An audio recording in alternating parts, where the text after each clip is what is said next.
Сёння ў нацыянальнай сістэме Беларусі функцыянуе 282 установы дадатковай адукацыі дзяцей і моладзі. 43 з іх працуюць у Брэсцкай вобласці.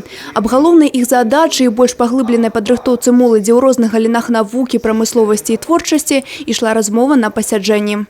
Цель сегодняшнего мероприятия – это обсуждение наиболее эффективных форм работы, обсуждение творческих подходов наших педагогов к совершенствованию системы дополнительного образования области.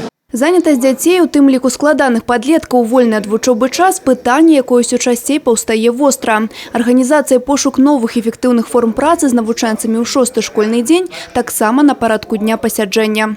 Дополнительное образование – это, наверное, открытый вопрос, потому что точку здесь поставить никогда нельзя. Всегда будут возникать какие-то вопросы и у родителей, и у детей. Мы готовы предлагать какие-то новые инициативы для развития дополнительного образования. Адно з важных і прыемных пытанняў на пасяджэнні савета – святкаванне 80-годдзя сістэмы дадатковай адукацыі Брэсцкай вобласці. У планах вялікае свята з удзелам не толькі педагогаў, але і саміх дзяцей.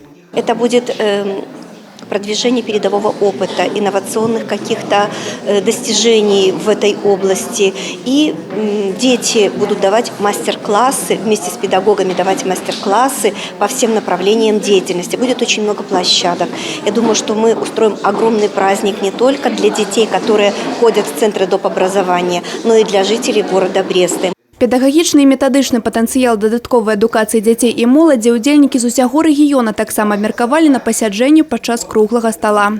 Сёння дадатковая адукацыя дзяцей і моладзі разглядаецца не як нагрузка звышнормы, а наадварот, магчымасць для падрастаючага пакалення праявіць свае здольнасці і выявіць схільнасці. Анастасія Цыкунт, Іграна Капян, тэлерадыёкампанія «Брэст».